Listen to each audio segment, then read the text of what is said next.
ಕರ್ನಾಟಕದಲ್ಲಿ ಸರ್ಕಾರಿ ಬಸ್ಗಳ ಟಿಕೆಟ್ ದರ ಏರಿಕೆಯಿಂದಾಗಿ ಸಾರ್ವಜನಿಕರು ಆಘಾತಕ್ಕೊಳಗಾಗಿದ್ದಾರೆ. 7ರಿಂದ 115 ರೂಪಾಯಿವರೆಗೂ ಕೂಡ ದರ ಏರಿಕೆ ಆಗಿದೆ. ಈಗ ಆಟೋ ರಿಕ್ಷಾ ಚಾಲಕರು ಕೂಡ ದರ ಏರಿಕೆಗೆ ಒತ್ತಾಯಿಸ್ತಾ ಇದ್ದಾರೆ. 1 ಕಿಲೋಮೀಟರ್ಗೆ 5 ರೂಪಾಯಿ, 2 ಕಿಲೋಮೀಟರ್ಗೆ 10 ರೂಪಾಯಿ ಏರಿಕೆ ಮಾಡುವಂತೆ ಆಗ್ರಹಿಸ್ತಾ ಇದ್ದಾರೆ. ನಮಗೂ ಜಾಸ್ತಿ ಮಾಡಿಕೊಡಿ, ರಿಕ್ವೆಸ್ಟ್ ಮಾಡ್ಕೋತೀವಿ ಸರ್ಕಾರಕ್ಕೆ. ಮೊನ್ನೆ ಸಭೆ ಇದ್ದಿದ್ರು ರದ್ದು ಮಾಡಿದ್ದಾರೆ. ಇನ್ನು ಯಾವಾಗ 2 ಕಿಲೋಮೀಟರ್ಗೆ 35 ಮಾಡಿ ಅಂತ ಹೇಳ್ತಾರಾ? ಹೇಗೆ? ಹೌದು ಸರ್, ನಾರ್ಮಲ್ ಆಗಿ 5 ರೂಪಾಯಿ ಎಕ್ಸ್ಟ್ರಾ ಮಾಡ್ತೀನಿ ಅಂತ ಹೇಳಿದ್ರು. ನಾರ್ಮಲ್ ಆಗಿ ಅದೇ ರೇಟಲ್ಲೇ ಇದೆ. ಇನ್ನು 30 ರೂಪಾಯಿ ಬರ್ತಾ ಇದೆ. ಮೊನ್ನೆ 5 ರೂಪಾಯಿ ಎಕ್ಸ್ಟ್ರಾ ಮಾಡೋದು ನಮ್ಗೆ ವರ್ಕೌಟ್ ಆಗುತ್ತೆ ಸರ್. ಸರ್ ಏನ್ ಹೇಳ್ತೀರಿ ಸರ್ಕಾರಕ್ಕೆ ಅಂತ? ಸರ್ಕಾರಕ್ಕೆ ಏನಿಲ್ಲ ಸರ್, ಬೇರೆ ಸ್ಟೇಟಲ್ಲೆಲ್ಲ 40 ರೂಪಾಯಿ ನಡೀತಾ ಇದೆ. ನಮಗೂ 40 ರೂಪಾಯಿ ಮಾಡಿಕೊಟ್ರೆ ಒಳ್ಳೇದು ಸರ್. ನಮಗೂ ಜಾಸ್ತಿ ಮಾಡಿಕೊಡಿ, ರಿಕ್ವೆಸ್ಟ್ ಮಾಡ್ಕೋತೀವಿ ಸರ್ಕಾರಕ್ಕೆ. ಮೊನ್ನೆ ಸಭೆ ಇದ್ದಿದ್ರು ರದ್ದು ಮಾಡಿದ್ದಾರೆ. ಇನ್ನು ಯಾವಾಗ 2 ಕಿಲೋಮೀಟರ್ಗೆ 35 ಮಾಡಿ ಅಂತ ಹೇಳ್ತಾರಾ? ಹೇಗೆ? ಹೌದು ಸರ್, ನಾರ್ಮಲ್ ಆಗಿ 5 ರೂಪಾಯಿ ಎಕ್ಸ್ಟ್ರಾ ಮಾಡ್ತೀನಿ ಅಂತ ಹೇಳಿದ್ರು. ನಾರ್ಮಲ್ ಬಸ್ ಟಿಕೆಟ್ ದರ ಏರಿಕೆ ಮಾಡಿರುವುದಕ್ಕೆ ಪ್ರಯಾಣಿಕರು ಕಿಚ್ಚು ಹೆಚ್ಚಾಗಿದೆ. ಸಿದ್ದರಾಮಯ್ಯ ಸರ್ಕಾರದ ವಿರುದ್ಧ ಪುರುಷ ಪ್ರಯಾಣಿಕರು ಆಕ್ರೋಶವನ್ನು ವ್ಯಕ್ತಪಡಿಸ್ತಾ ಇದ್ದಾರೆ. 15% ಟಿಕೆಟ್ ದರ ಏರಿಕೆಯನ್ನ ಖಂಡಿಸಿ ಕಿಡಿಕಾರ್ತಾ ಇದ್ದಾರೆ. ಇದು ಲೂಟಿ ಸರ್ಕಾರ ಅಂತ ಹೇಳಿ ಸಿಡಿಮಿಡಿಗೊಂಡಿದ್ದಾರೆ. ಗೌರ್ಮೆಂಟ್ ಜನರಿಗೆ ಫ್ರೀ ಕೊಟ್ಟಿದ್ದೇ ತಪ್ಪು. ತಾವು ಮಾಡಿದ ತಪ್ಪಿನಿಂದ ಈ ಕರ್ನಾಟಕ ರಾಜ್ಯ ರಸ್ತೆ ಸಾರಿಗೆ ಸಂಸ್ಥೆಯ ಬೊಕ್ಕಸಕ್ಕೆ ನಷ್ಟವಾಗಿದೆ.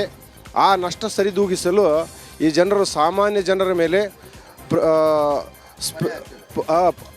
ಪರ್ಯಾಯವಾಗಿ ನಮ್ಮ ಸಾಮಾನ್ಯ ಜನರ ಮೇಲೆ, ಅದು ಸ್ಪೆಸಿಫಿಕಲಿ ಗಂಡಸರ ಮೇಲೆ ಹಾಕುತ್ತಿರುವ ಹೊರೆ.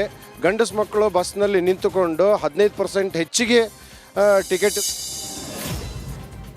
ಸರ್ಕಾರಿ ಬಸ್ನಲ್ಲಿನ ದರ ಏರಿಕೆಯನ್ನ ಖಂಡಿಸಿ ಬಿಜೆಪಿ ವ್ಯಂಗ್ಯವಾಡಿರುವುದಕ್ಕೆ ಸಚಿವ ರಾಮಲಿಂಗಾರೆಡ್ಡಿ ಕಿಡಿಕಾರಿದ್ದಾರೆ. ನಿಮ್ಮ ಸರ್ಕಾರ ಇದ್ದಾಗ ದರ ಏರಿಕೆ ಮಾಡಿದ್ದೀರಿ, ನಿಮ್ಮ ನೈತಿಕತೆ ಏನು ಅಂತ ಪ್ರಶ್ನೆ ಮಾಡಿದ್ದಾರೆ. ಇನ್ನು ಬಿಜೆಪಿ ಅವಧಿಯಲ್ಲಿ 7 ಬಾರಿ 47.8% ಪ್ರಯಾಣ ದರ ಏರಿಕೆ ಆಗಿದೆ.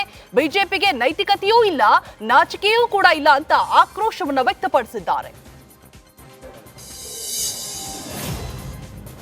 ಬಸ್ ದರ 15% ಏರಿಕೆ ಮಾಡಿರುವುದಕ್ಕೆ ಮೈಸೂರಿನಲ್ಲಿ ಎಚ್.ಡಿ. ಕುಮಾರಸ್ವಾಮಿ ಕಿಡಿಕಾರಿದ್ದಾರೆ.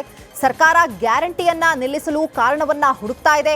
ಮಧ್ಯಮ ವರ್ಗದ ಜನರ ಬದುಕಿನ ಜೊತೆ ರಾಜ್ಯ ಸರ್ಕಾರ ಚೆಲ್ಲಾಟವಾಡ್ತಾ ಇದೆ. ದಿನಕ್ಕೆ 10 ರೂಪಾಯಿ ಹೆಚ್ಚಿಗೆಯಾದರೂ ಅದು ಅವರಿಗೆ ಹೊರೆಯಾಗಲಿದೆ.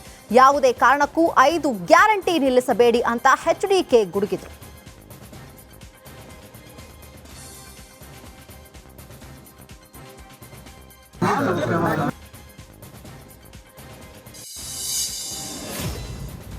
ಇನ್ನು ಬಸ್ ದರ 15% ಹೆಚ್ಚಳವು ಇಂದಿನಿಂದಲೇ ಜಾರಿಯಾಗಿದೆ. ಕೆಲವೆಡೆ ಆಕ್ರೋಶ ವ್ಯಕ್ತವಾದರೆ ಮಂಗಳೂರಿನಲ್ಲಿ ವ್ಯಕ್ತಿಯೊಬ್ಬರು ದರ ಏರಿಕೆಯಿಂದ ಹೊರೆ ಆಗಿಲ್ಲ ಎಂದಿದ್ದಾರೆ.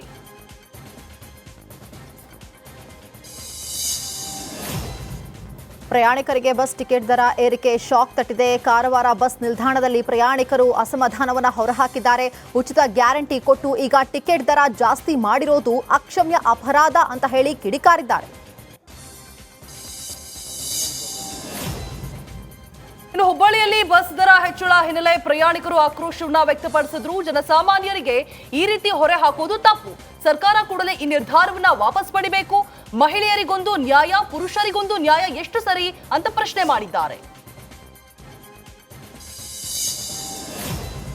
ಕರ್ನಾಟಕದಲ್ಲಿ ಸರ್ಕಾರಿ ಬಸ್ಗಳ ಟಿಕೆಟ್ ದರ ಏರಿಕೆಯಿಂದಾಗಿ ಸಾರ್ವಜನಿಕರು ಆಘಾತಕ್ಕೊಳಗಾಗಿದ್ದಾರೆ. 7 ರೂಪಾಯಿಯಿಂದ 115 ರೂವರೆಗೆ ಟಿಕೆಟ್ ದರ ಏರಿಕೆಯಾಗಿದ್ದು ಜನರ ಜೇಬಿಗೆ ಕತ್ತರಿ ಬಿದ್ದಂತಾಗಿದೆ. ಜನರು ಆಕ್ರೋಶವನ್ನ ವ್ಯಕ್ತಪಡಿಸ್ತಾ ಇದ್ದಾರೆ.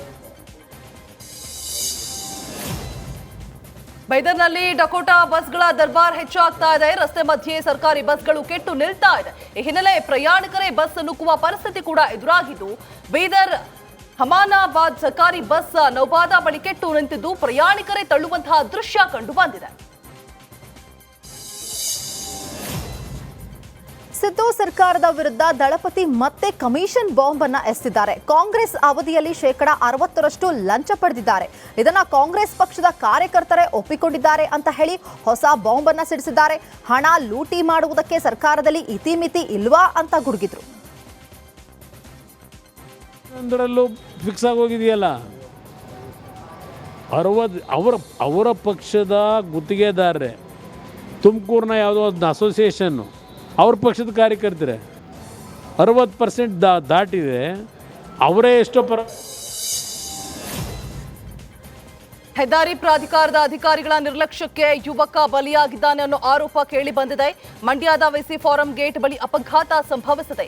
ಅವೈಜ್ಞಾನಿಕ ಹಂಪ್ನಿಂದ ದ್ಯಾಪಸಂದ್ರ ಗ್ರಾಮದ ರೋಹಿತ್ ಮೃತಪಟ್ಟಿದ್ದಾನೆ ಅನ್ನೋ ಆರೋಪ ಕೂಡ ಕೇಳಿ ಬಂದಿದ್ದು, ವೈಟ್ ಟ್ಯಾಪಿಂಗ್ ಮಾಡದೆ ಎತ್ತರದ ಹಂಪ್ ನಿರ್ಮಿಸಲಾಗಿದೆ ಅಂತೆ. ಇನ್ನು ಹಂಪ್ ಬಳಿ ಸರಣಿ ಅಪಘಾತಗಳು ಸಂಭವಿಸ್ತಾ ಇದ್ದು, ಬೈಕ್ನಲ್ಲಿ ಬರ್ತಾ ಇದ್ದ ವೇಳೆ ಹಂಪ್ ಎಗರಿಸಿ ಬಿದ್ದು ರೋಹಿತ್ ಮೃತಪಟ್ಟಿದ್ದಾರೆ.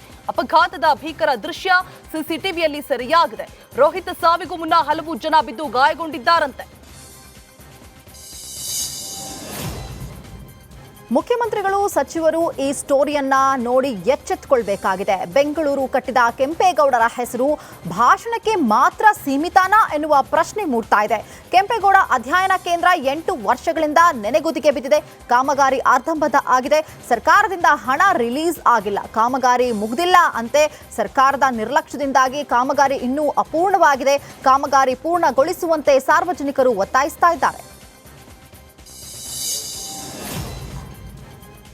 ಹೆಸರಿಗೆ ಮಾತ್ರ ಬ್ರ್ಯಾಂಡ್ ಬೆಂಗಳೂರು ಆಗಿದೆ, ಆದರೆ ಎಲ್ಲೆಲ್ಲೂ ಕೂಡ ಗುಂಡಿಗಳದ್ದೇ ದರ್ಬಾರ್ ಎನ್ನುವಂತಾಗಿದೆ. ಮಹದೇವಪುರ ಜನರಿಗೆ ಗುಂಡಿ ಭಾಗ್ಯ ಸಿಕ್ಕಿದೆ.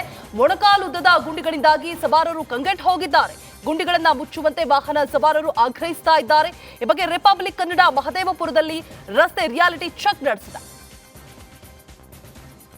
ರಸ್ತೆ ಎಲ್ಲ ಪೂರ್ ಎಲ್ಲ ಗದ್ದೆಬ್ಸಿ ಮೇಡಮ್, ಚರಂಡಿ ಇಲ್ಲ, ಏನಿಲ್ಲ, ಎಲ್ಲ ಹಾಳಾಗೋಗಿದೆ. ಮಳೆ ಬಂದರೂ ಸಿಕ್ಕಾಪಟ್ಟೆ ತಿರುಗಾಡೋಕ್ಕಾಗಲ್ಲ, ಏನಿಲ್ಲ ಮೇಡಮ್. ಹೊರತೂರು ಸೇರಿದೆ ಮೇಡಮ್. ಯಾರು MLA ಬರಲ್ಲ, ಯಾರು ಬರಲ್ಲ ಮೇಡಮ್. ಈ ಕಡೆ ಯಾರು ನೋಡೋದಿಲ್ಲ ಮೇಡಮ್. ತುಂಬ ಕಷ್ಟ ಆಗುತ್ತೆ ಮೇಡಮ್. ನಮಗೆ ಹೆಂಗೆ ಮಾಡ್ಬೋದು, ಲೇಡೀಸ್ ಆದರೂ ತುಂಬ ಹೋಗೋಕ್ಕಾಗಲ್ಲ, ಬರೋಕ್ಕಾಗಲ್ಲ ಮೇಡಮ್. ತುಂಬ ಬೇಜಾರಾಗುತ್ತದೆ ಈ ರಸ್ತೆ. ಪರಪುರುಷನ ಜೊತೆಗೆ ಪತ್ನಿ ಪರಾರಿಯಾಗಿದ್ದಾಳೆ ಅನ್ನೋ ಆರೋಪ ಕೇಳಿ ಬಂದಿದೆ. ಮಕ್ಕಳು, ಚಿನ್ನ, ಹಣ ಹಾಗೂ ಮನೆಯ ಗೃಹೋಪಯೋಗಿ ವಸ್ತುಗಳ ಜೊತೆಗೆ ಪರಾರಿಯಾಗಿದ್ದಾಳೆ ಅಂತ. ಹೀಗಾಗಿ ಪತಿ ಆಸಿಫ್ ಠಾಣೆ ಮೆಟ್ಟಿಲೇರಿದ್ದಾರೆ. ಮಾರಿಹಾಳ ಗ್ರಾಮದಲ್ಲಿನ ಮಸಾಭಿ ಆಸಿಫ್ ಸೈಯದ್ ಎಂಬಾಕೆ ಅದೇ ಗ್ರಾಮದ ಬಸವರಾಜ ಸಿತಿಮಿನಿ ಎಂಬುವರೊಂದಿಗೆ ಪರಾರಿಯಾಗಿದ್ಲಂತೆ.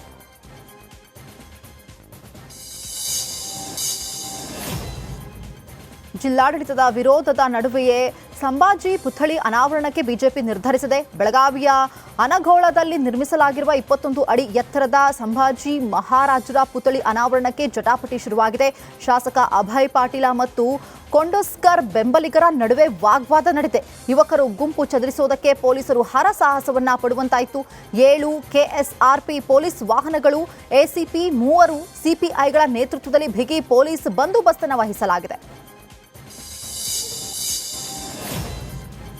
ಧಾರವಾಡದ ಕೃಷಿ ವಿವಿ ತೋಟದಲ್ಲಿ ನಿನ್ನೆ ಅಯ್ಯಪ್ಪ ಮೂರ್ತಿ ಪ್ರತಿಷ್ಠಾಪಿಸಿದ್ರು. ಇಂದು ಮಹಾಪೂಜೆಯನ್ನ ನಡೆಸಿ ಅನ್ನ ಸಂತರ್ಪಣೆ ಮಾಡಿದ್ದಾರೆ. ಇನ್ನು ಬರುವ ಭಕ್ತರ ಅನುಕೂಲಕ್ಕಾಗಿ ಶಾಮಿಯಾನ ಹಾಕಿದ್ದಾರೆ. ನೂರಾರು ಮಾಲಾಧಾರಿಗಳು ಪೂಜೆಯಲ್ಲಿ ಭಾಗಿಯಾಗಿದ್ರು.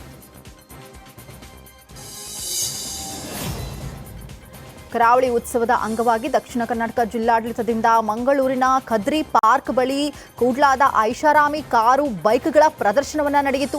ಸುಮಾರು 25ರಷ್ಟು ಸೂಪರ್ ಬೈಕ್ಗಳು, 12ರಷ್ಟು ಐಷಾರಾಮಿ ಕಾರ್ಗಳು ಪ್ರದರ್ಶನದಲ್ಲಿತ್ತು.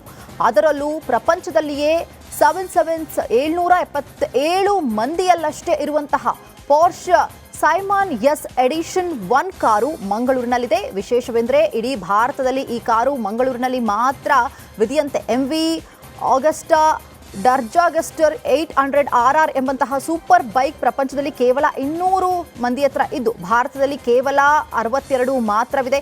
ಅದರಲ್ಲಿ 1 ಬೈಕ್ ಮಂಗಳೂರಿನಲ್ಲಿದೆ. ಶಾಸಕ ವೇದವ್ಯಾಸ್ ಕಾಮತ್ ಅವರ ಹಾರ್ಲೆ ಡೇವಿಡ್ಸನ್ ಬೈಕ್ ಏರಿ 1 ರೌಂಡ್ ಹೊಡೆದು ಗಮನವನ್ನು ಸೆಳೆದರು.